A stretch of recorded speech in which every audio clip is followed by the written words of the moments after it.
Buon pomeriggio, un'altra puntata di preview per analizzare in anteprima quello che succederà nel sabato e nella domenica sportiva, soprattutto ovviamente del campionato di Serie C del Catania in primo piano, un'altra settimana che lascia spazio a tante discussioni in casa Catania, e poi ovviamente parleremo anche di Trapani e Messina con uno spazio anche per il calcio a 5. Lo facciamo in studio insieme a Carlo Breve. Ciao Carlo. Buonasera Marco, buonasera a tutti. E lo facciamo come sempre anche con Ermanno Florio. Ciao Ermanno. Buon pomeriggio Marco, buon pomeriggio a tutti i nostri telespettatori. A te come sempre analisi tattica poi anche di quelli che sono stati gli errori magari compiuti dal Catania, le differenze rispetto alle ultime partite. Io intanto, per fare il quadro col sorriso del prossimo turno di campionato, vado dalla nostra Anna.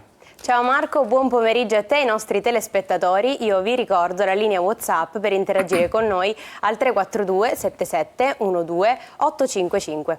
Passiamo quindi subito al prossimo turno. La 24esima giornata di campionato inizia domani alle 17:30 con Casertana Messina e Potenza Cerignola. Domenica 26 gennaio alle 12:30 Catania Giuliano. Alle 15 Foggia Benevento, Juventus Next Gen Trapani e Latina Avellino. Alle 17:30 Monopoli Cavese e Turris Sorrento. Si chiude la 24esima giornata lunedì 27 gennaio alle 20:30 con Altamura Taranto e Crotone Picerno. Passiamo subito alla classifica. Benevento e Monopoli con 44 punti, Potenza Cerignola 42, Avellino 40, Crotone 39, Picerno 33, Trapani Catania 32, Giuliano 31, Cavese, Foggia, Altamura e Sorrento 28, Juventus Next Gen 27, Latina 26, Casertana 23, Messina 19, Turris 12 e chiude la classifica il Taranto con 3 punti. Allora, questa classifica che potrebbe subire, grazie Anna, delle differenze, perché chiaramente stiamo aspettando di capire cosa succederà in casa Taranto. Ci sono i giocatori che sono rivolti all'Asso Calciatori, c'è la possibilità di uno sciopero per la prossima partita con l'Altamura. Se arriverà il pagamento degli stipendi o una parte degli stipendi, magari si scenderà in campo, anche forse con le formazioni giovanili vedremo. Sta di fatto che se il Taranto non dovesse presentarsi per 2 partite consecutive arriverebbe la radiazione, e a quel punto lì sarebbe ridisegnata la classifica. Si perderebbero tutti i punti, ogni squadra perderebbe i punti conquistati col Taranto. Per farvi un esempio, nella parte alta della classifica andrebbe bene ad Avellino e Cerignola, che avevano perso con il Taranto, non al Catania, che aveva invece vinto. Nella parte bassa della classifica, ad esempio, il Messina subirebbe tantissimo perché ha accumulato 6 punti contro il Taranto, si ritroverebbe molto vicino alla Turris. Sono tutte supposizioni che chiaramente dobbiamo valutare e capire che cosa succederà da qui ai prossimi giorni. Intanto io vado a presentarvi un amico e un collega che di tanto in tanto abbiamo con molto piacere ospite qui con noi a Preview, Peppe Di Stefano. Ciao Peppe, buon pomeriggio. Sei nella ridente Milano, immagino. È soleggiata, stranamente soleggiata. Milano, quindi buon pomeriggio a te e a tutti i tuoi ospiti e chi ti segue, ci segue da casa. Intanto grazie per essere qui con noi. Vado subito nel vivo, Peppe, per questo inizio di 2025, visto che è la prima volta che tu sei qui con noi. Complicatissimo in casa Catania. La scorsa settimana la conferenza stampa di Grella, un punto solo raccolto in 3 giornate di campionato, tante critiche nei confronti della società. Tu come la vedi? La vedo che stavo guardando Benevento-Catania al 70esimo. Secondo me il Catania ha giocato la miglior partita della stagione e da illuso avevo guardato la classifica e avevo pensato ancora al primo posto, perché se tu guardavi la classifica al 70esimo sul risultato di 0-1 con la qualità della rosa della squadra del Catania, poi invece è successo il patatrac. Io sono un po' anticonformista da questo punto di vista e penso che ha fatto bene Grella a parlare, perché secondo me, parlando con i giornalisti, parla alla città nonostante le difficoltà palesi in questo momento. Penso che Catania è una società molto giovane, è stata fatta 3 anni fa. È evidente che siano state fatte delle cose belle, giuste, è evidente che siano stati fatti degli errori madornali, ma lo sanno tutti, secondo me lo sanno loro che vedete inquadrati, lo sanno loro per primi, sono consapevoli di questa situazione.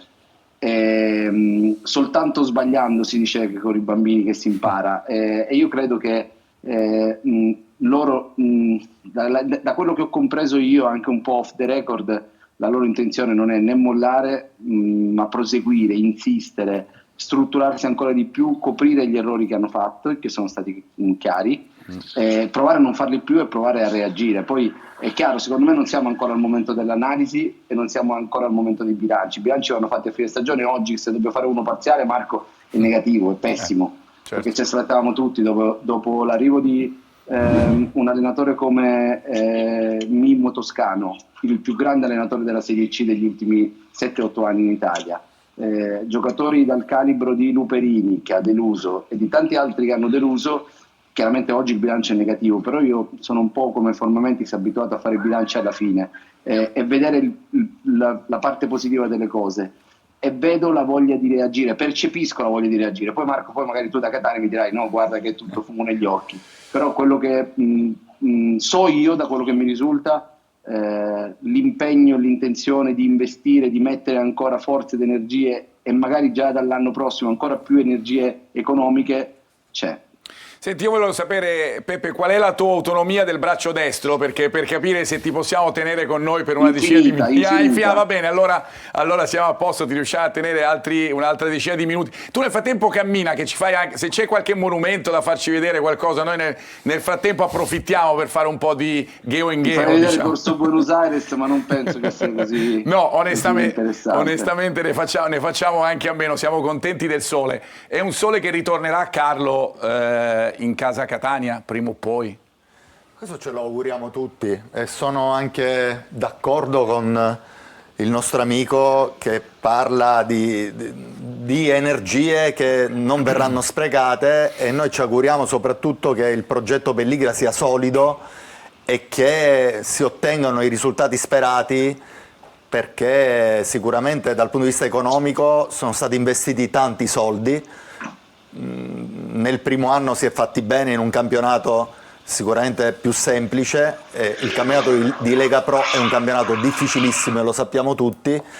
L'anno scorso è stata portata a casa una coppa che secondo me è un trofeo importante, e quest'anno sicuramente sono stati portati a casa due personaggi fondamentali per fare un campionato di avanguardia come Toscano e Faggiano. Purtroppo i risultati non hanno dato a questo momento ragione, ma alla settima giornata, e come dice Di Stefano, al 70° del primo tempo a Benevento, oggi tutti avremmo avuto un'ottica diversa. Purtroppo non è andata così, oggi i risultati sono negativi. A questo punto della stagione sicuramente non si può essere soddisfatti di quello che si è fatto finora. Speriamo che il mercato colmi le lacune che oggettivamente sono nate all'interno della rosa, perché tanti giocatori hanno reso al di sotto delle aspettative. Lui ha parlato di Luperini, potrei dire Montalto, potrei dire D'Andrea. Sono delle realtà. Oggettivamente questi giocatori hanno reso al di sotto di quello che ci si aspettava. In questo momento è stato preso Del Fabbro, è stato preso Dini e Farroni, quindi sono stati coperti queste manchevolezze, ma io ritengo che si debba fare ancora con giocatori di qualità. Probabilmente si farà sicuramente nei prossimi giorni, se non nelle prossime ore. Vado da Anna, perché ci sono delle domande anche per Peppe Di Stefano, perché ovviamente appena ti hanno visto, Peppe, probabilmente i nostri telespettatori hanno deciso di farti qualche domanda in merito. Andiamo da Anna, a te. Ci sono due domande, ci scrivono: ciao, una domanda per Peppe. Quando le cose vanno storte ne succede sempre una. Adesso anche le inibizioni per Pelligra e Bresciano. Cosa ne pensi della vicenda? E ancora, una domanda per Peppe. Quando ha conosciuto Pelligra per la prima volta, tra parentesi, mi sembra sia stato il primo ad intervistarlo in Italia, si aspettava tutte queste difficoltà e questi errori? Rispondo alla seconda domanda e ti rispondo sì. Perché non ho mai visto una società straniera entrare nel calcio con una nuova dirigenza e all'improvviso fare D, C, B, A, cioè è difficile. E poi io sono d'accordo anche col mister in studio. Per me il campionato, io per quel poco che posso capire e comprendere di calcio, ma più che altro ascolto quello che sento dire anche a grandi direttori sportivi, a grandi dirigenti, campionato di Serie C, girone C, è il campionato più duro d'Italia, chiaramente parametrato tutto alla disponibilità economiche, alle piazze, ma il girone C della Serie C è il campionato più complicato perché ne va su solo una. Quando vai a giocare in piazze sembrano le più semplici, sono le più complicate, perché se non c'è il blasone della squadra c'è il blasone della piazza. Io seguo per logiche ragioni, per ragioni di lavoro, il Milan fa il campionato con Milan Futuro di Serie C, il girone B è tutta un'altra storia, il girone A è ancora tutta un'altra storia, c'è giochi in stadi con 300-200 spettatori. È chiaro che secondo me questo, unito alle difficoltà oggettive che ci sono state nella dirigenza, perché è inutile nascondere, è inutile negarle, anch'io mi aspettavo un altro impatto quando è arrivata la proprietà, ma mi aspettavo un altro impatto quest'anno anche quando sono arrivati il mister Toscano e Daniele Faggiano.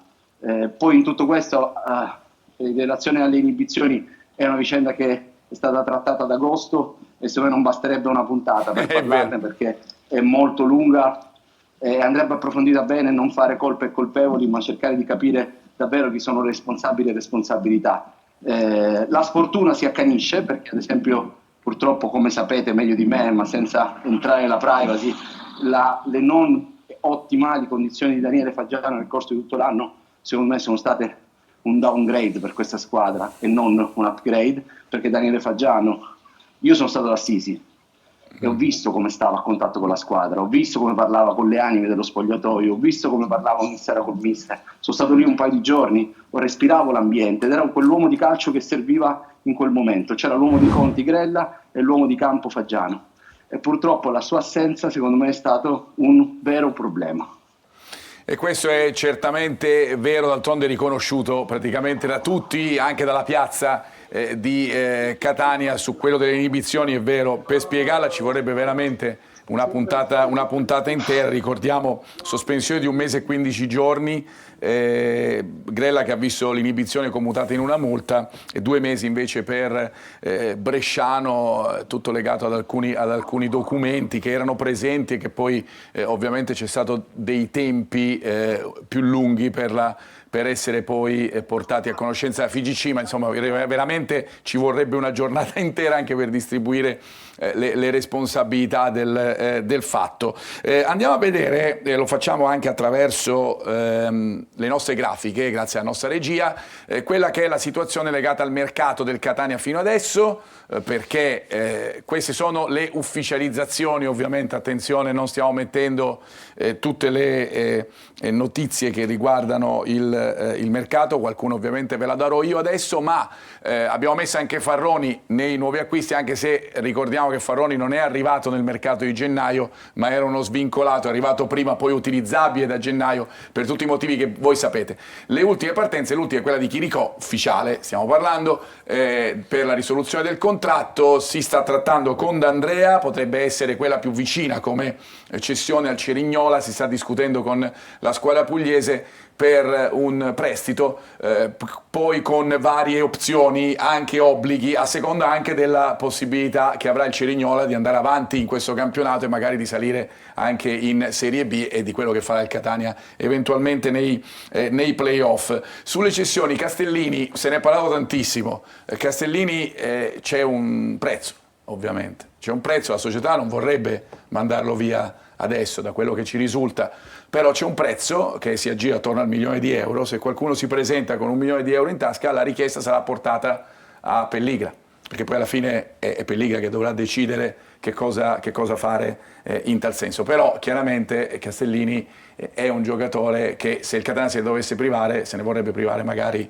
a giugno, non certo a gennaio. Per la difesa, Stramaccioni è il nome che più affascina, anche in questo caso eventualmente in prestito.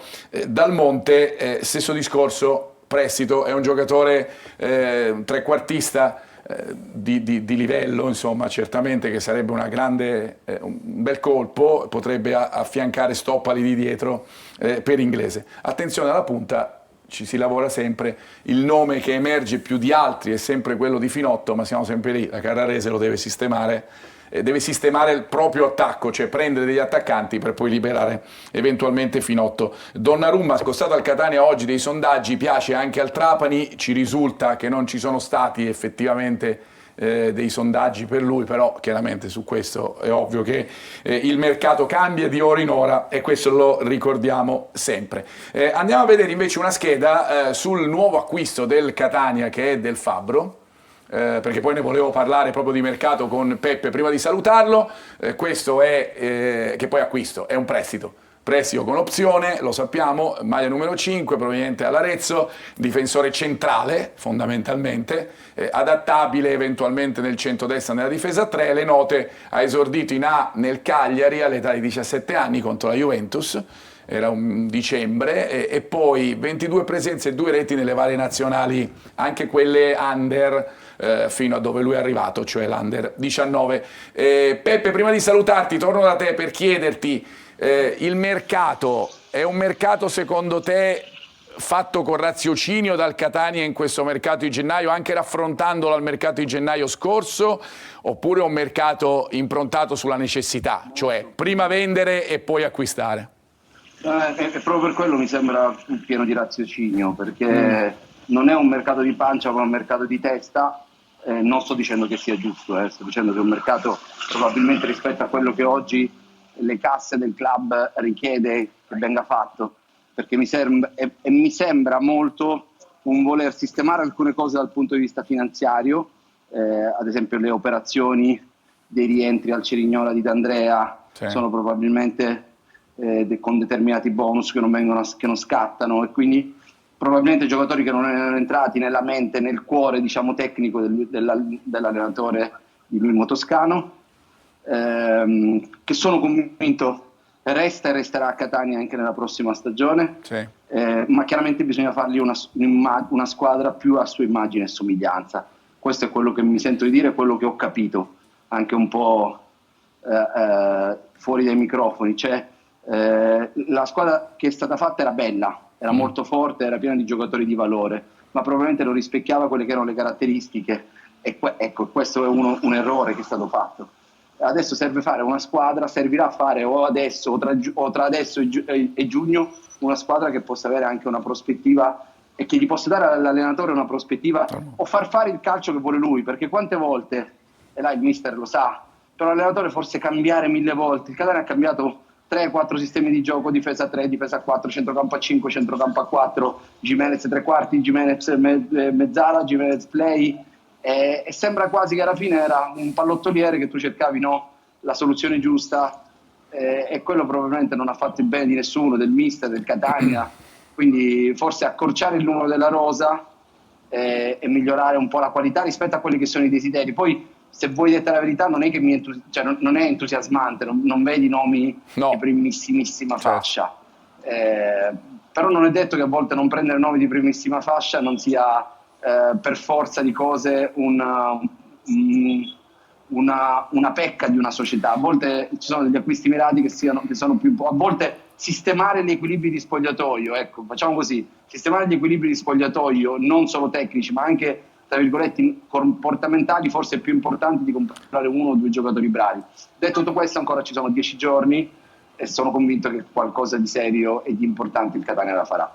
Allora io torno da Anna per avere alcune domande, così chiudiamo la prima parte e salutiamo Peppe. Anna, a te. Messaggio da Beppe Catanista che ci scrive: sono d'accordo con Beppe, il più grave infortunio è quello del DS, prima umanamente sicuramente, ma anche sul lato tecnico e professionale pesa. Tanti auguri Daniele. E ancora, buon pomeriggio a tutti, ma il mercato chi lo sta facendo? Perché non credo che Faggiano avrebbe mai e poi mai ceduto Carpani. Quanti anni ancora in Serie C? Palermo, Bari e altri in 2 anni sono già andati in B. E ancora, ciao Carlo, si dice che il Catania necessita di un difensore, un centrocampista, 1 o 2 punte, ma di cosa a tuo avviso ha bisogno più di tutto questa squadra? Allora io direi alle prime 2 domande facciamo rispondere Peppe, così lo salutiamo, e poi facciamo rispondere a Carlo la domanda indirizzata a lui. Il tempo per abbandonare la Serie C, ne hai parlato tu prima, Peppe. Sì, purtroppo il campionato di Serie C un club come il Catania lo stravince come ha vinto la D, o probabilmente il tanto amore che c'è alla squadra e la poca ancora il poco equilibrio che c'è all'interno della società non garantisce al Catania di vincere un campionato, diciamo, a tappe. O lo stravince come ha vinto la Serie D, o probabilmente oggi, con ancora 3 anni di vita di questo club, è complicato. L'infortunio, lo chiamo tra virgolette l'infortunio di Daniele Faggiano, è stata una cosa che secondo me, vabbè, poi al di là di tutto speriamo che Daniele si riprenda e stia meglio nel più breve tempo possibile, perché se era un fuoriclasse in Serie B e un grande dirigente in Serie A, in Serie C secondo me era in grado non di fare la differenza, ma davvero con le sue idee, con le sue scelte, col suo modo di fare, di vincere, non dico da solo, ma di vincere, di dare un importante aiuto per vincere il campionato. Spero che torni in forma per lui e spero che torni ovviamente a difendere la scrivania del Catania, perché è difficile secondo me trovare uno come lui in giro per l'Italia, ma non lo dico per piaggeria, ma perché un po' lo conosco. E un po' l'abbiamo conosciuto noi in questi mesi. Il mercato adesso lo sta facendo Pastore, che è il braccio operativo ovviamente insieme alla società, insieme chiaramente con il benestare della società. Carlo, io intanto volevo prima salutare Peppe Di Stefano, che anche in mezzo al traffico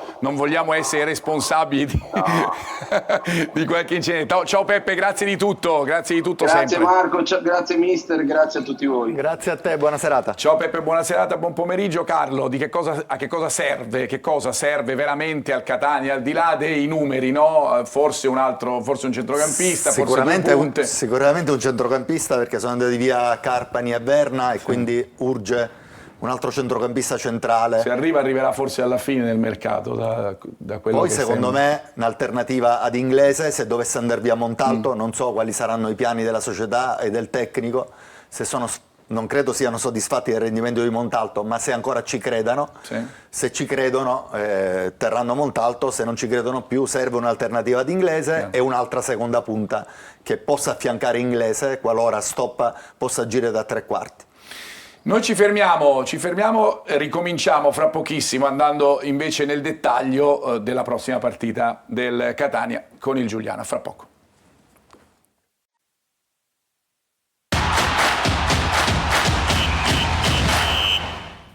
Seconda parte della nostra preview. Nella prima parte abbiamo parlato del mercato del Catania, di quello che è stato, di quello che potrebbe essere nel futuro, ovviamente stando all'orario attuale, chiaramente, che magari fra un'ora cambia tutto, il mercato è così. Voglio andare da Ermanno, che è stato stranamente in silenzio nella prima mezz'ora di questa trasmissione, ma ci sta, perché volevo parlare con te delle ultime 2 partite del Catania, perché ci sono delle differenze e traiamo spunto da quello che ha detto Toscano, no? Toscano ha detto è una squadra fragile con la Juventus e poi ha detto a Picerno ho visto qualcosa di meglio. Dai numeri cosa emerge? Sì, ma se facciamo vedere comunque i dati che abbiamo analizzato delle 2 partite, possiamo vedere come in realtà appare tutt'altro. Tutt'altro perché è possibile vedere infatti come gli XG, quindi gli expected goal contro il Picerno, sono stati la metà praticamente di quelli con la Juventus, quindi vuol dire che il Catania è stato molto meno pericoloso rispetto alla partita in casa contro la Juventus Next Gen, e soprattutto è un Catania che è andato molto meno al tiro, 6 tiri rispetto a 18 contro la Juventus, e soprattutto ha subito anche di più, ha subito molto la pressione e soprattutto il palleggio e il gioco del Picerno, questo l'ha detto anche Toscano.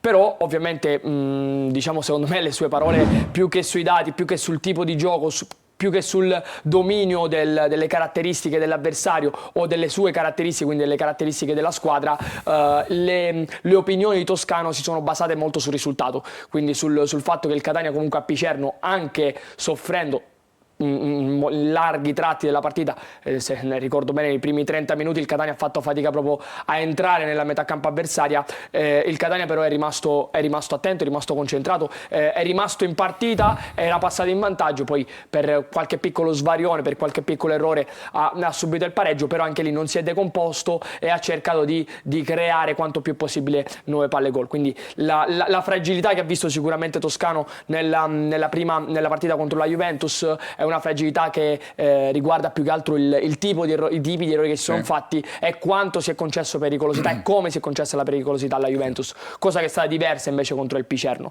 La mia domanda è: che tipo di Catania vuole Toscano, che tipo di Catania, in qualche modo si è parlato, no, la cessione di Carpani, che per me Carpani l'abbiamo sentito tempo fa, un ragazzo educatissimo, un professionale, un professionista al tutto tondo, non l'avrei mai tolto per la duttilità, per la costanza di rendimento. Sembra che anche lui abbia chiesto di possibilmente c'erano sicuramente anche delle motivazioni personali, però vorrei capire più che altro il tipo di calcio che vuole esprimere Toscano, perché ancora la chiave, la codifica anche di alcuni principi, no? Se parliamo della fase di costruzione, se vuole un calcio più proiettato in verticale, un calcio più orizzontale, se vuole giocare su delle seconde palle, se vuole giocare su uno sviluppo nelle fasce. All'inizio dell'anno con i suoi 11, 13, 15 che voleva lui, possibilmente la squadra girava e aveva delle codifiche chiare. Adesso queste codifiche sono venute un po' meno, quindi vorrei capire adesso Toscano in queste 2 o 3 settimane che tipo di calcio vorrà proporre. Di certo ogni intervista, ogni fine partita, qualche volta con Carlo e con Angelo Patanè, qualche volta con me, la richiesta è sempre una: dobbiamo fare alla svelta. E questo, la richiesta di Toscano è soprattutto questa. Andiamo a vedere un po' invece qualche news legata alla squadra avversaria del Catania, al Giuliano, perché poi ci collegheremo fra pochissimo con Gregorio Morrone, che ci darà, collega, che ci darà qualche indicazione in più sul Giuliano. Andiamo a vedere intanto il mister, che conosciamo tutti, Bertotto, è ormai da tempo sulla panchina del Giuliano. 4-3-3 il marchio di fabbrica. Quest'anno un po' insomma una stagione ondivaga, ma con il Giuliano che è rimasto comunque in una posizione sempre alta di classifica. Il giocatore più rappresentativo della squadra, abbiamo scelto il capitano, perché è un giocatore che era quello che c'era anche con il Giuliano in Serie D, rientra dalla squalifica, sarà in campo contro il Catania, anche perché ci sono delle assenze importanti per il Giuliano, ne parleremo fra poco. E poi le ultime 5 del Giuliano, per vedere un po' quella che è il rendimento, il ruolino di marcia ultimo della squadra campana. Guardate il successo in casa del Benevento, eravamo a dicembre, e poi nelle ultime 2 partite 2 sconfitte e un pareggio, un po' praticamente lo stesso ruolino di marcia del Catania invertito.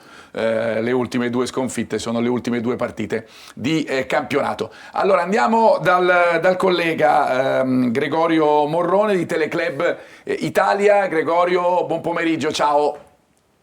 Buon pomeriggio a voi tutti e a tutti gli ascoltatori. Allora Gregorio, che cosa ci dobbiamo aspettare? Innanzitutto dici quelle che sono le assenze in casa Giuliano e che cosa può venire fuori dal mercato, è venuto fuori dal mercato e che magari vedremo al Massimino.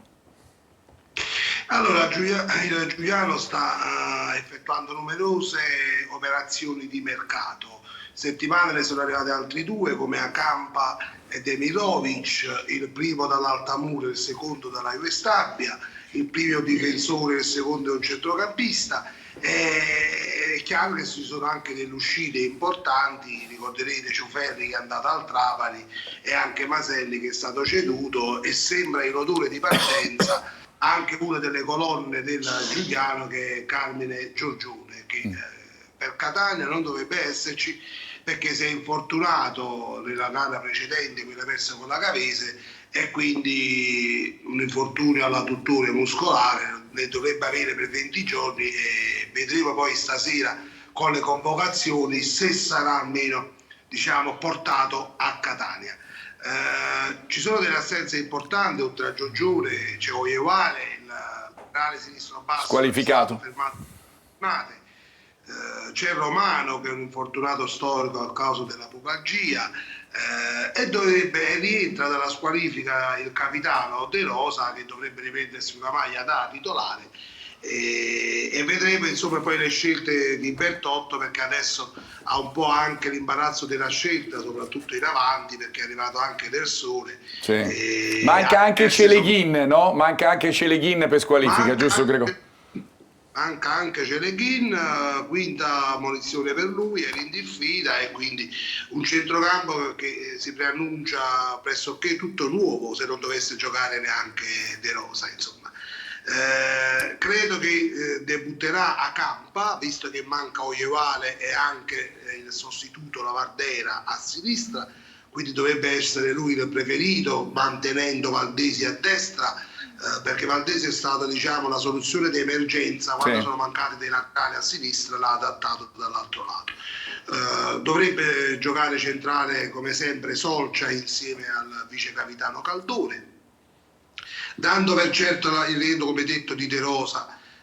Credo che Peluso avrà un'altra chance da titolare e Demirovic dovrebbe esordire. E là davanti credo che ci siano delle staffette tipo Masala a destra con Del Sole, con Masala in vantaggio su quest'ultimo, e a sinistra dovrebbe esserci l'ex del Catania Balde, preferito ad Agostino e a Giambe, e credo che l'unico sicuro dovrebbe essere Padula, il classe 2004, che non ha segnato tantissimo, di proprietà del Torino, cresciuto nelle giovanili della Roma, ma di cui si parla un gran bene.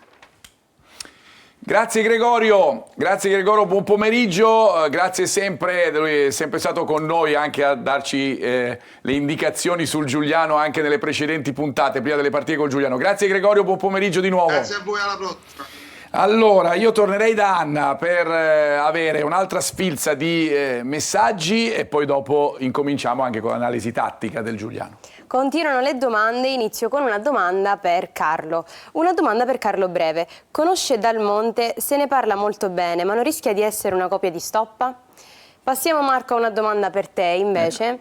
Ciao Marco, intanto complimenti per le cronache delle partite in diretta. Vabbè, questi...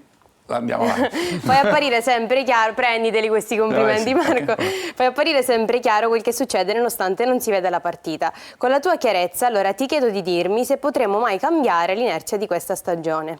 Dato che c'è un pareggio, una domanda per te e una per Carlo, ne faccio una per tutti e due. Ecco. Ma chi si lamenta delle cessioni di Verna e Carpani, vorrei chiedergli, ma questi due giocatori cosa hanno dato al Catania? Tra l'altro a Picerno sì è vero che Carpani ha segnato, ma ha sbagliato il gol del 0-2 a porta vuota.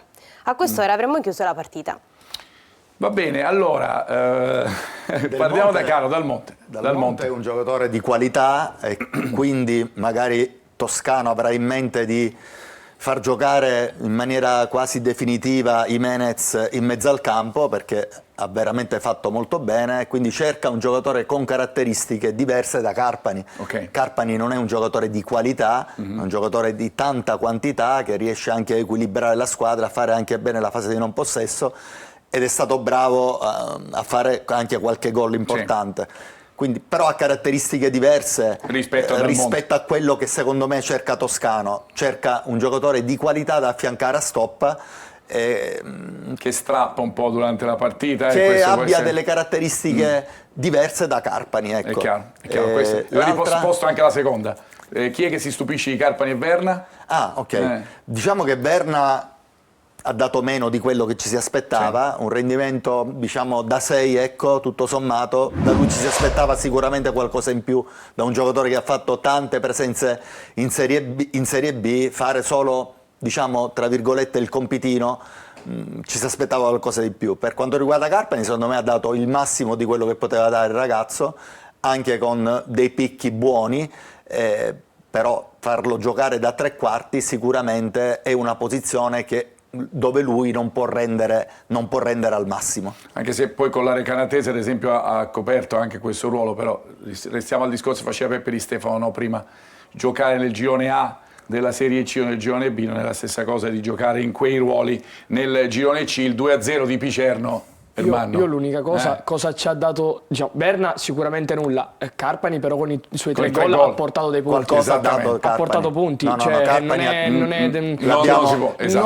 ci si aspettava da lui un giocatore che ti alzava il livello, perché era un giocatore che veniva dalla Recanatese che l'anno scorso è retrocessa in un girone comunque diciamo diverso rispetto, è quello che stiamo dicendo dall'inizio della trasmissione, rispetto al girone C. Non ti aspettavi un giocatore di prima fascia. è un giocatore che ha fatto 3 gol, quindi uno Sì. dei centrocampisti diciamo più prolifici della tua rosa, è un giocatore che ti ha portato punti sia in casa che in trasferta, quindi qualcosina l'ha portata. Poi ovviamente tecnicamente non era pulito e perfetto come potevano essere Stopp e Jimenez, ma è un giocatore che ha fatto giocare mezzala, interno, Ha giocato ovunque. tre quarti, esterno. È un giocatore che Esterno ha dato pure. l'anima e che Esatto. ogni partita sudava la maglia ed era Ma io ho visto quel senso anche di appartenenza l'esultanza, importante. ora lo possiamo dire, non so se era...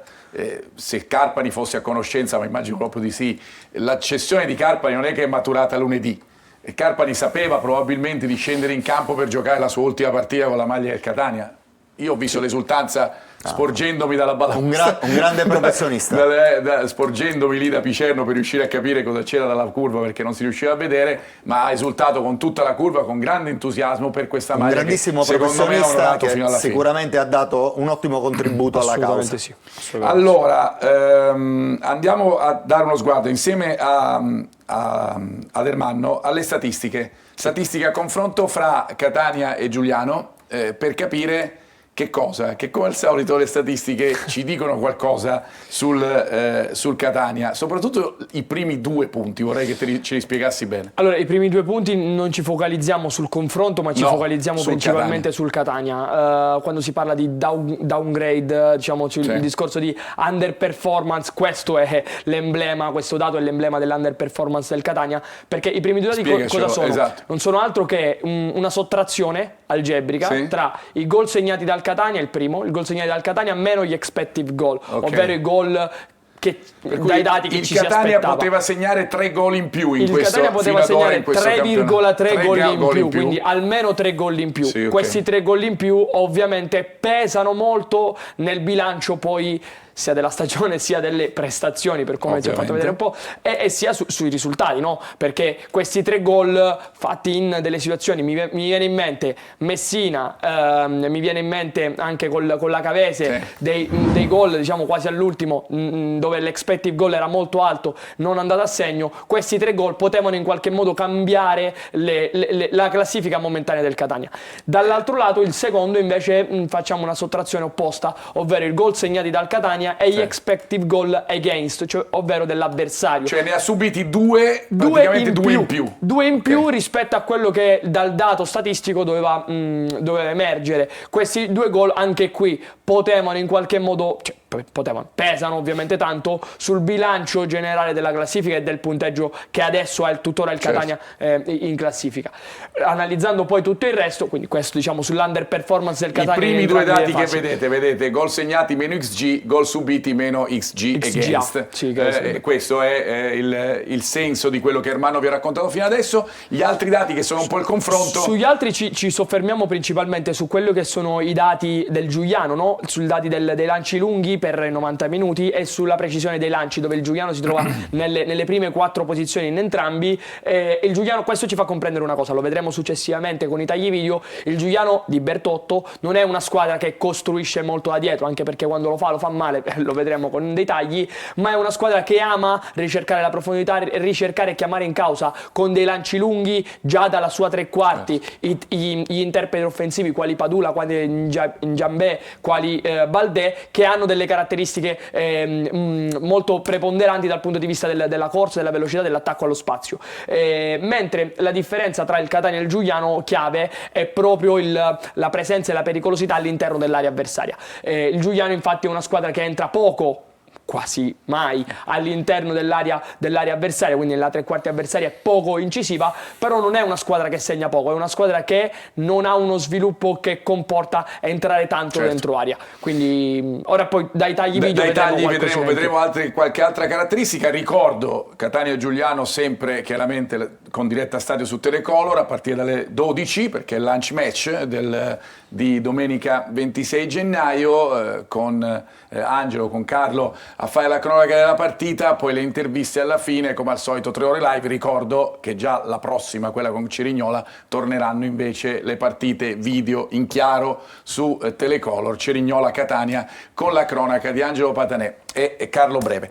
Andiamo adesso proprio a parlare del fase in non possesso del Giuliano, e io ti dico, subiscono, ma ne abbiamo viste tante di difese quest'anno che hanno questo problema, la palla oltre la linea, no? Sì, subiscono un po' la palla oltre la linea perché diciamo soprattutto quei palloni che sono delle seconde palle o dei palloni in qualche modo imprevisti, incerti, no? Che superano la linea in maniera inaspettata. Qui vediamo una situazione dove si crea un 3 contro 2 centrale, un difensore centrale marca, l'altro invece è in marcatura ma non copre lo spazio alle spalle, quindi non c'è un marco copro, palla sopra la linea, lentezza nel coprire questo spazio e nel seguire l'inserimento e il taglio dell'attaccante avversario e si crea il gol. Qui invece è una situazione diversa, questa palla improvvisa che viene messa alle spalle della linea, in questo caso Caldore fa tanta fatica a tenere la marcatura, sull'inserimento tutti guardano la palla, nessuno segue l'uomo e poi è facile per il giocatore del Cerignola trovare il gol. Nel taglio successivo si trova un altro problema, no? Inserimenti,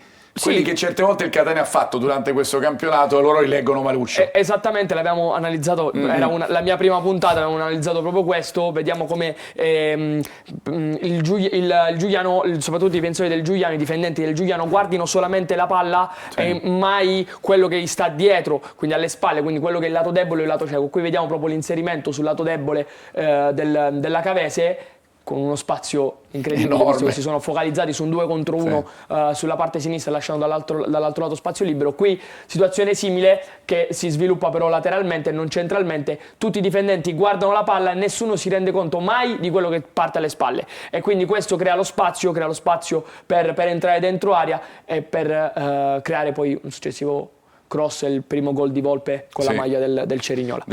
Carlo, tu che sei un ottimo allenatore, sei stato un difensore, ma è possibile concentrarsi solo su una o palla o loro hanno giocatore? un atteggiamento un po', secondo me, presuntuoso, perché di solito le squadre un po' Bertotto ha fatto il difensore, fra parentesi, hanno l'anima del tecnico, mi sa un attimino di tanta presunzione, ecco. E secondo me, così come ti ho detto che la Juve Next Gen era l'avversario più difficile che il Catania potesse incontrare in quel momento, Giuliano, invece ti dico che il Catania ha l'opportunità di rilanciarsi, perché trova una squadra che in questo momento è un tantino in difficoltà, è un po' presuntuosa e gli manca qualche giocatore importante, perché Oglievale è un terzino di valore, non hanno un'alternativa, probabilmente giocherà a Campa che credo venga da un momento di inattività, e in mezzo al campo soffriranno la presenza di un giocatore, un uomo d'ordine, anche se De Rose ha una grande personalità, dovranno adattare e fare giocare qualcuno dei nuovi.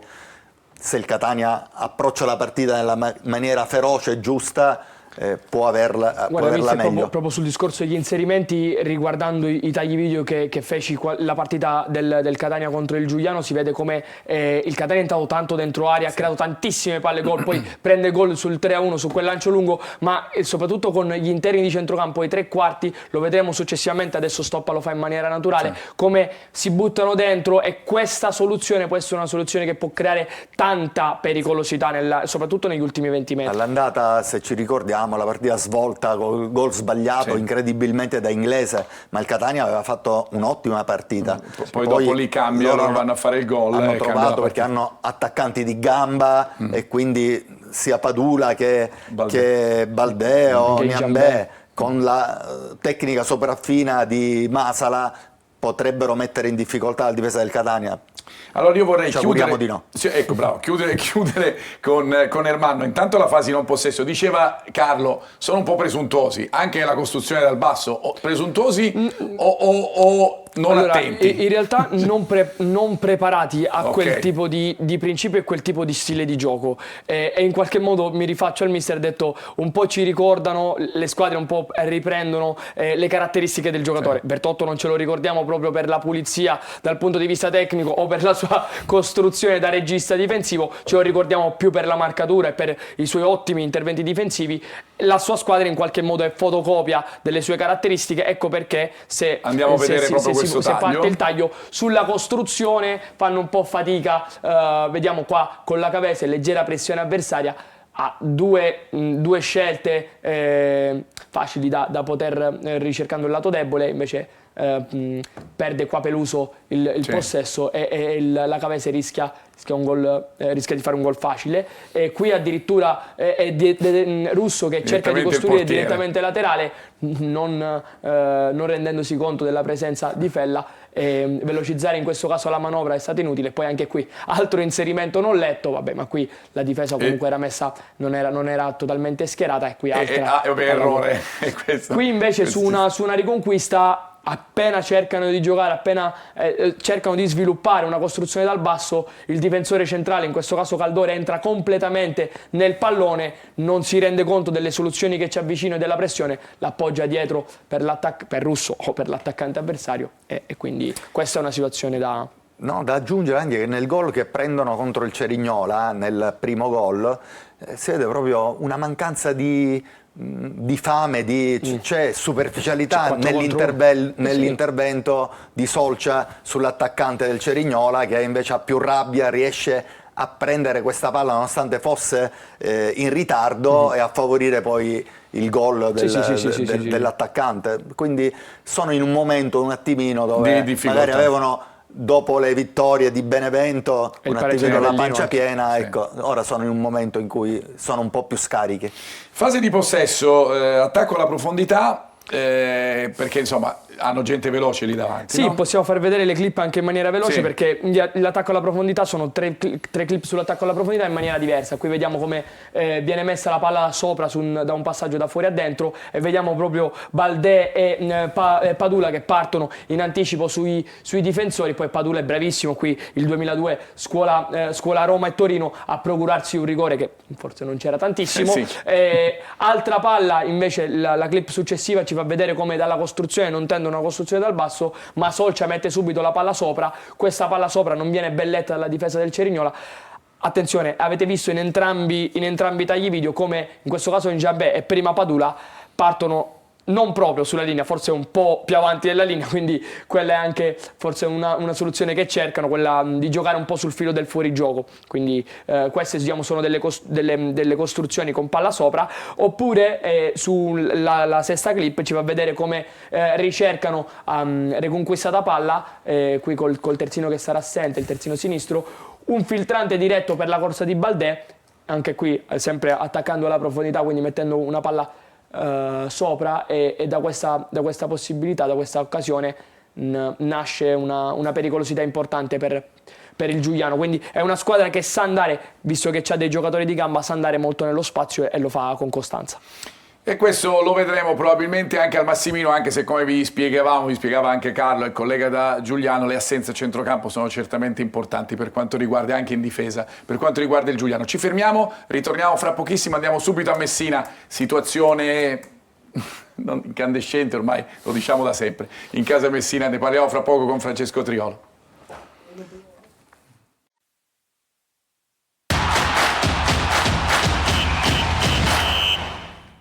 Eccoci qua, terza parte di preview. Andiamo subito, come anticipato da Ciccio Triolo. Oggi è un momento, diciamo, di tour cittadini. Prima Peppe Di Stefano a Milano, Ciccio a Messina, però in auto. In questo caso, se vuoi anche muoverti, Ciccio, così ci fai vedere qualche scorcio caratteristico. No, a parte gli scherzi, buon pomeriggio. Situazione, l'abbiamo detto, sempre una polveriera Messina sotto tanti punti di vista. Diciamo che col nuovo codice della strada è meglio stare fermi. Sì, comunque una situazione, non una polveriera, ma sicuramente una situazione particolare, quella che sta vivendo Messina. La squadra stamattina ha svolto la seduta di rifinitura a Montalto Uffugo in Calabria durante il viaggio per la trasferta di Caserta, ed era presente il nuovo allenatore Simone Banchieri con il nuovo staff tecnico che ha portato con sé. Un allenamento per il tecnico, la rifinitura, perché domani Messina poi affronterà la gara contro la Casertana, che diventa non fondamentale ma probabilmente anche decisiva alla luce della classifica, ma anche nell'eventualità ci dovessero essere novità da Taranto. Quindi, ne abbiamo parlato, Ciccio, ne abbiamo parlato a inizio trasmissione. Il Messina perderebbe 6 punti nel caso che il Taranto non riuscisse a completare questo campionato. Esatto, se fai il conto, se dovesse perdere a Caserta più i 6 punti, arriveremmo a 10 e già non ci sarebbero neanche più i play-out. È una eventualità da scongiurare, la società si è mossa anche, si sta muovendo per cercare anche di rinforzare la rosa a disposizione adesso di Banchieri. Ci sono tanti nomi, tante novità, qualcuno l'abbiamo fatto anche nel corso del telegiornale, 2 riguardano vecchie conoscenze del Catania come Rocco Costantino e Chiarella, che potrebbero essere 2 giocatori del Messina che forse questa è una notizia che di riflesso interessa anche il Catania. Sta cedendo Salvo al Picerno. Salvo è un esterno difensivo, questo potrebbe fare anche comodo al Catania per Pagliai.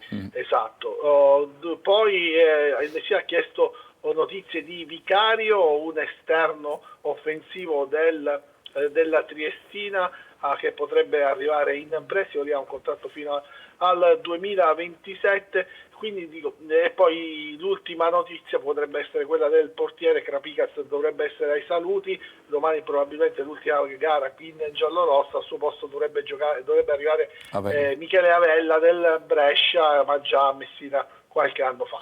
Ciccio, una rosa rivoluzionata sostanzialmente in appena un paio di giorni, possiamo dire. Allora io faccio vedere la grafica con il nuovo allenatore del Messina, che è una novità per quanto riguarda il girone C della Serie C, non la Serie C ovviamente. Andiamo a vedere proprio la grafica grazie alla nostra regia, perché volevo Ciccio commentare insieme a te, a parte le caratteristiche di Banchieri e i risultati che ha raggiunto soprattutto con il Novara, con i playoff, e poi ha allenato soprattutto ovviamente in Piemonte. Arriva a Messina con tanti, con quali moduli tattici, sistemi di gioco che sono una sua caratteristica?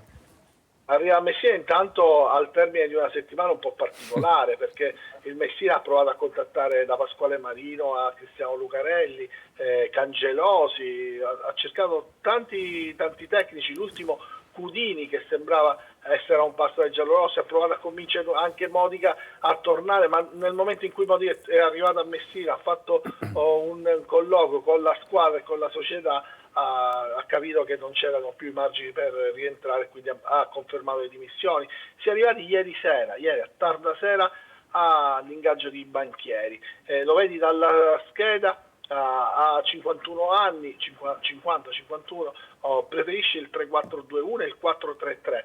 Sostanzialmente sono i 2 moduli che ha utilizzato nelle sue avventure. È chiaro che il Messina è stato plasmato negli ultimi anni da Modica con il 4-3-3, e quindi vuoi per un modulo che è nelle sue corde, vuoi perché il modulo è nelle corde della stessa rosa di quest'anno, è probabile che almeno inizialmente non cambi granché. Poi dipenderà anche dai giocatori che avrà a disposizione, perché se dovesse arrivare 2 come Vicario e Chiarella, con Costantino al centro, con De Sena al centro, puoi fare sia il 4-3-3 che il 3-4-2-1, magari con 2 esterni. C'hai Lia, c'hai Ignoffo adesso sulle corsie, che possono fare sia la fase difensiva che la fase, diciamo, di centrocampo. Quindi sono 2 moduli che si potrebbero adattare al Messina. Grazie Ciccio, buon pomeriggio e ci ritroviamo anche nei nostri telegiornali, ovviamente con tutte le tue cronache da Messina, chiaramente comprese quelle del calcio. Allora, noi andiamo invece a dare uno sguardo al calcio a 5, al futsal, perché c'è una partita importantissima a Catania, c'è Italia-Bielorussia. Stiamo parlando di una qualificazione agli europei del 2026, si giocherà giovedì alle ore 20, giovedì 30 gennaio al Pala Catania, per cui uno spettacolo importante a cui assistere, ingresso libero, come d'altronde per la partita fra Meta Catania e Napoli, che si giocherà invece alle 20:45 domenica, un'altra sfida d'alto livello per quanto riguarda la Serie A, e noi ci andiamo ad ascoltare Podda, che è il bomber della squadra rossazzurra campione d'Italia, ma che è anche in nazionale, che dunque parla un po' dei 2 prossimi impegni, sia in campionato con la Meta che in qualifica a Euro 2026 con la nazionale. Sentiamolo. Credo che che questa sarà una partita a sé, che non avrà niente a che vedere con le altre, però è sempre bello confrontarsi con loro. Spero che, dato che entrambe siamo due squadre molto forti, ci sia la possibilità di sfidarci in tante partite importanti in questa stagione. Vedremo. Come sempre il nostro obiettivo, qualsiasi sia l'avversario o il tipo di partita, è vincere. Scenderemo in campo per questo, vedremo come andrà. Sicuramente saranno delle giornate bellissime, mi aspetto un palazzetto pieno per entrambe le partite. Per me è una delle sensazioni più belle giocare al Pala Catania pieno. Sicuramente per quanto riguarda la nazionale sarà speciale, perché indossare quella maglia è fantastico, è motivo di grande orgoglio per me. Farlo in quella che ormai è diventata la mia seconda casa sarà bellissimo. Vedremo, le sensazioni sono molto molto positive, spero di godermi questi giorni e spero che riusciremo sia con la maglia della Metro che con quella della Nazionale ad ottenere 2 importanti vittorie. Io lo so che lo dico sempre, ma quando vedo quello scudetto su una maglia di una squadra di Catania, onestamente sono veramente, veramente contento. E ricordiamoci che ce ne sono tante squadre di Catania che hanno lo scudetto sul petto in questa anno. E non dimentichiamo nemmeno che il Catania di calcio ha la coccarda e la Coppa Italia, per cui insomma tutto sommato diciamo che qualche risultato è stato fatto in campo sportivo a Catania in quest'anno, nella stagione scorsa. Andiamo invece adesso da Anna, perché ci sono delle domande ancora, probabilmente delle considerazioni da parte del pubblico da casa. Anna. È un periodo un po' grigio, Marco, per il Catania, e questo giustamente crea malumori. Ma io infatti per quello che faccio parlare te, perché magari qualcuno dice almeno si riprende un attimo. Ma insomma, ci scrivono: scusate, ma possibile che sul mercato pensiamo sempre a cedere e intanto Toscano non ha squadra? E ancora, è una tristezza vedere il Catania in quella zona di classifica. Penso al tempo che ci hanno impiegato le altre, tipo il Lecce, a venire fuori dalla C, e faccio 2 conti. Questa società deve dimostrare di essere una vera società. Se lo farà, e forse ora ci sta provando, nel giro di 2 anni siamo in B. E ancora, penso che il Catania dovrebbe adottare un modulo meno offensivo, ad esempio schierando un 4-3-1-2. Qui difesa a 4 per il Catania, ma insomma, non è una caratteristica di Toscano. Toscano era difesa a 3, quindi Esatto. difficilmente cambierà il sistema di gioco. Poi invece tutto il re, la tristezza di vedere il Catania in questo l'abbiamo accomuna tutti. questo accomuna tutti, penso anche la dirigenza, certo anche la dirigenza del Catania in questo senso. Abbiamo sentito anche Peppe Di Stefano prima, gli errori sono chiari e evidenti, si sta provando. Vedremo se ci riusciranno a cambiare questo. Andiamo invece, torno invece dal nostro Ermanno per vedere proprio l'analisi tattica del Catania. Perché si è parlato molto del Catania, anche di qualche errore che è stato fatto in difesa, ad esempio sui secondi palloni.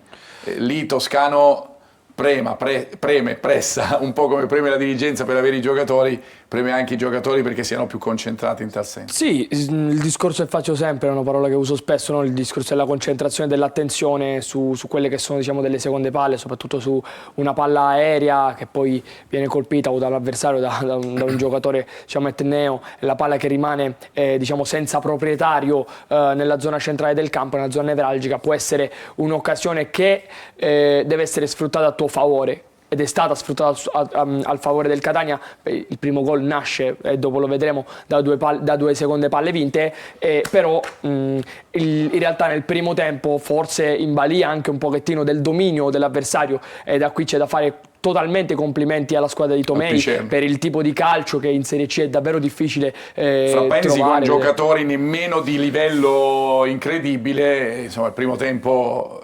voi l'avete visto qua, era veramente una squadra in controllo della partita. Marco, ti dirò, il primo tempo, ma non solo il primo tempo, anche il secondo tempo, anche a me ha stupito proprio vedere un tipo di calcio che non ricorda la Serie C, non ricorda la terza serie. Catania non ha subito poi tantissimo. Catania non ha subito tanto, non ha subito tanto perché si è coperto bene, perché è stato molto compatto, e su questo devo dare ragionissima a Toscano sulle sue parole. Però la squadra di Tomei ruotava, interscambiava, andava alto con i terzini, c'è un calcio moderno, un calcio nuovo, un calcio un po' più all'inglese, quindi su questo andiamo a vedere un po' quello che ci ci dicevi, no? Di questa situazione legata Sì, ai sempre secondi ritornando palloni. al Catania, su questo discorso delle seconde palle, vediamo Sì. subito una clip su una seconda palla, diciamo così, vagante in zona centrale, il Catania che sembra in superiorità, qui De Rose si fa prendere un pochettino di tempo e spazio, poi questa palla messa sopra e vediamo come il Catania sia comunque attenta, Guaini soprattutto ad accorciare sull'attaccante del Picerno, però forse Castellini anche questa volta un pochettino lontano dal centrale. Quando giochi con una difesa a 3, quella compattezza, quella vicinanza è fondamentale per chiudere gli spazi. Stesso discorso riguarda scalare, ovviamente. Sì, loro giocavano molto sull'esterno e creavano tanto il 2 contro 1 mettendo in mezzo il Catania il è stato quarto. un po' lento. Qui il Catania, soprattutto sul primo tempo, nel secondo tempo non tanto, nel primo tempo, nei primi 30 minuti ancora doveva in qualche modo prendere le misure, si suol dire, no? E qui vediamo proprio una situazione di 2 contro 1 in zona laterale. Qui ho messo, diciamo, dei pallini azzurri dove potevano essere i tre giocatori, i tre difensori del Catania. Qui Anastasio che copre bene, scala bene, però si crea tanto spazio alle sue spalle per un inserimento che viene cercato non direttamente ma con una giocata a terzo uomo, e poi è bravo il Catania, è bravo Guaini a ritornare sui suoi passi. Anche qui però mancanza di qualità della squadra del Picerno, che in qualche modo limita l'errore della lentezza del Catania nella rotazione.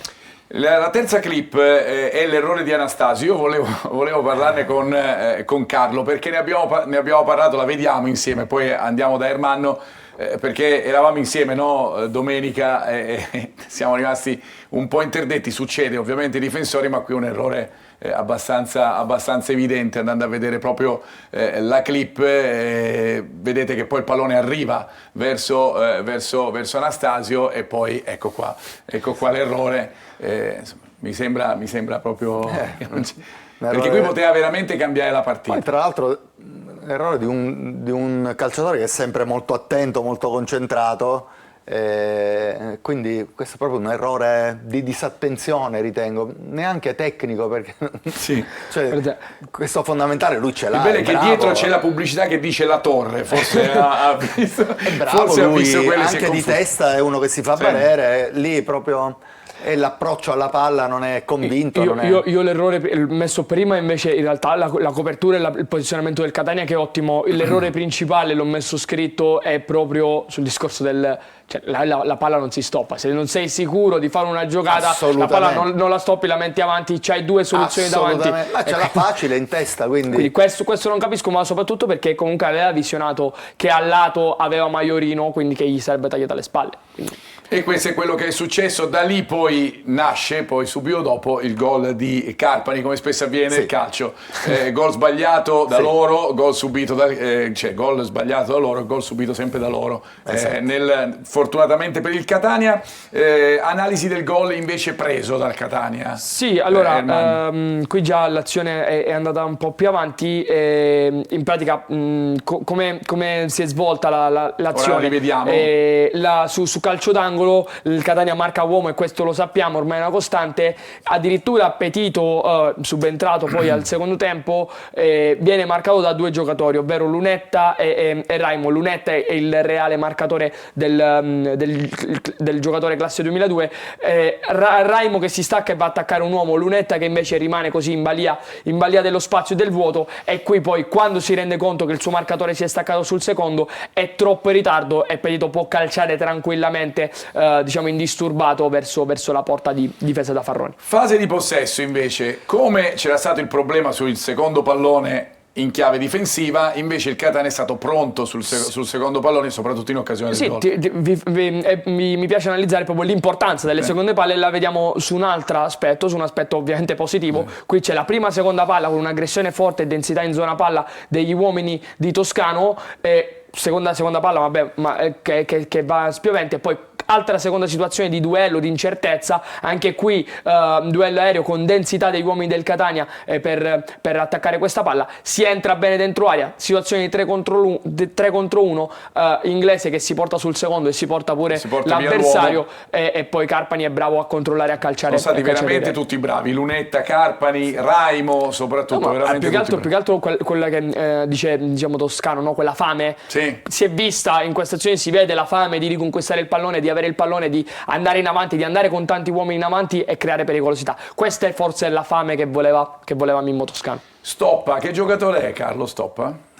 Abbiamo vantato le lodi di Stoppa tante volte. Probabilmente avrebbe bisogno di giocare un tantino a ridosso dei due attaccanti, per questo motivo il Catania secondo me ha proprio l'esigenza di trovare un partner di Inglese per consentire a Stoppa di giocare dietro i due, perché lì è nel suo ruolo ideale. Sì, di muoversi, anche di spaziare nel campo. Cioè, infatti la clip, vediamola. La clip che si viene a creare non è questa, è quella successiva. La clip che si viene a creare si vede proprio Stoppa che funge da tre quarti, no? Prende palla, riceve palla tra le linee da tre quarti, che è la cosa che gli piace fare di più, e poi lì fa una giocata laterale. Vediamo la gabbia, no? Come abbiamo detto la scorsa settimana, 3 su di lui fa una giocata. Il gioco laterale, dai e vai, entra dentro diciamo, l'area avversaria, si è creato uno spazio da solo praticamente, e qui poi inventa un pallone delizioso sul secondo palo che poi viene ben letto. Anche qui seconda palla vinta, conquistata e messa su Inglese, che ruba quei 2-3 metri che sa fare solo lui dentro area, addirittura nell'area piccola. Poi qui anche un po' di sfortuna per gli Atenei, però è una bella parata di Summa. Sì. Va bene, allora io vi do qualche indicazione invece sul Trapani. Non abbiamo oggi il collegamento con il nostro Franco Cammarasana. La cessione di Spini alla SPAL è una notizia di ieri.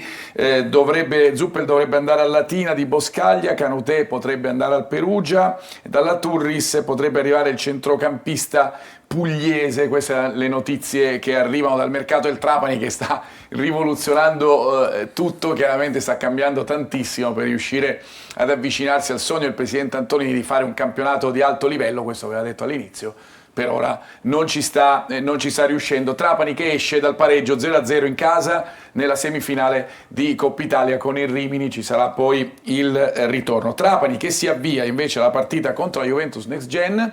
Questa è la probabile formazione che vi diamo per quanto riguarda i Granate, un 3-5-2 con Celiento, Silvestri e Sabattino, con Ciotti e poi Ruggero, Toscano, Carriere, Benedetti e poi Lescano, con Anatriello in arrivo dal Messina. Anche lì avete sentito Francesco Triolo, tutti i cambiamenti che ci sono in casa Messina, compreso l'allenatore che è arrivato proprio alla fine. Se vedi Marco, scusami, nel Trapani in questa formazione ci sono 3 soli, dico alla fine, perché poi gli allenatori, sai, giocatori che arrivano hanno bisogno di tempo per integrarsi, magari non stanno bene fisicamente.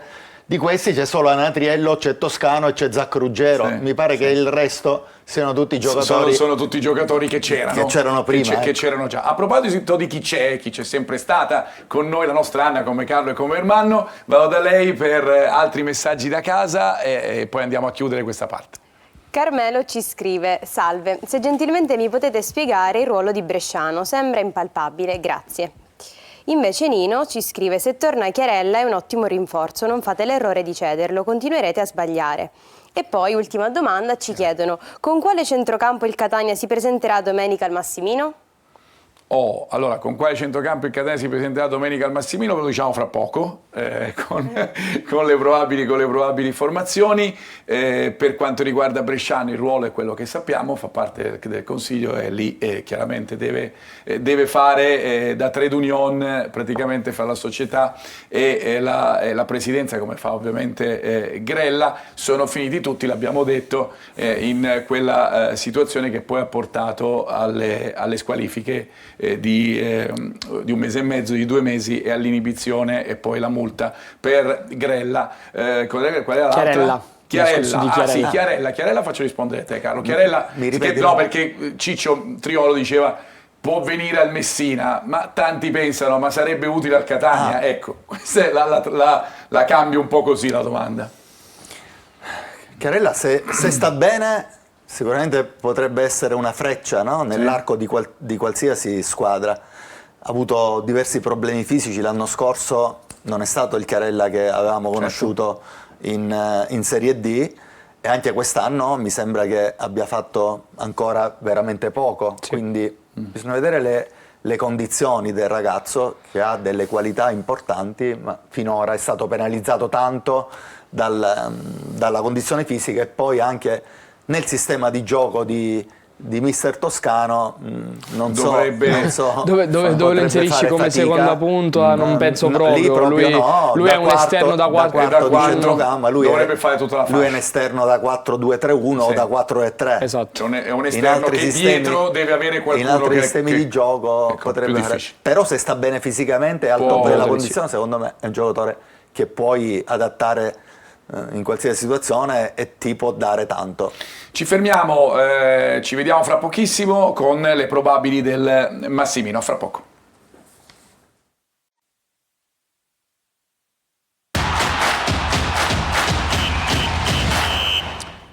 Eccoci qua, proprio ultima parte della nostra preview, andiamo a dare uno sguardo subito alle probabili formazioni del Massimino, ricordo 12:30 fra Catania e Giuliano con la formazione del Catania, ecco questa è quella del Trapani, che l'abbiamo già data ma la rivediamo volentieri, adesso andiamo a vedere ancora quella del Catania. Allora, abbiamo inserito del Fabbro, ma vi dico che l'alternativa, che forse è più probabile, è che giochino ancora i tre dell'ultima partita, per cui con Anastasio Braccetto, con Castellini a destra e con Lunetta a sinistra nel centrocampo. Ci chiedevano come sarà il centrocampo, appunto Lunetta a sinistra, Guglielmotti sembra che abbia fatto una buona settimana, per cui potrebbe anche insidiare la posizione di Raimo considerando la partita, e poi Di Tacchio e De Rose sono i due centrocampisti e poi Jimenez e Stoppa alle spalle di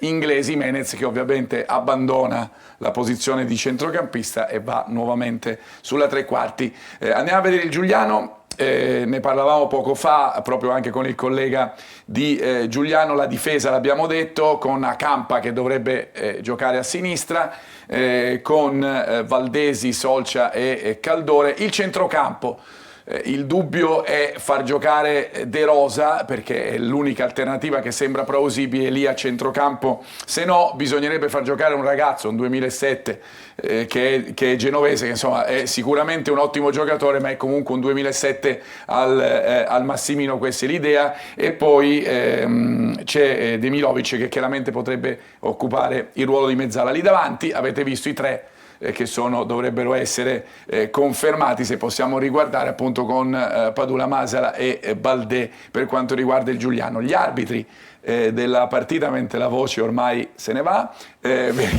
Vergaro di Bari, Fracchiolla e Rignanese sono i due assistenti, e Gangi è il quarto ufficiale del Massimino. Sono le 16 in punto, non lo so come ce la facciamo tutte le volte, ma alla fine ci riusciamo. Grazie Carlo, ci vediamo domenica. Grazie a te Marco, buon pomeriggio a tutti, ci vediamo domenica. Ci vediamo domenica e poi ovviamente qui con noi venerdì, e poi non lo so dopo se ti vuoi un vedremo. per corner eccetera eccetera. Caro Ermanno, noi ci vediamo invece venerdì. Ci vediamo venerdì prossimo. Tu la partita la vedi? Assolutamente sì. Dove? Non si può dire. Non si può dire, vabbè, no, magari ti venivano a cercare. Ciao Anna, ciao Anna, buon pomeriggio, alla prossima. Ciao Marco, grazie a te, grazie a voi per averci seguito, noi ci vediamo venerdì prossimo. Allora, io vi ricordo ancora, l'ho fatto poco fa, che diretta stadio su Telecolor a partire da mezzogiorno. Domenica, poi lunedì invece avremo il ritorno di Anteprima Corner e di Corner. Noi torniamo come sempre venerdì. Questa puntata la ritrovate come ogni volta in streaming sulla siciliaweb.it. Alla prossima, ciao!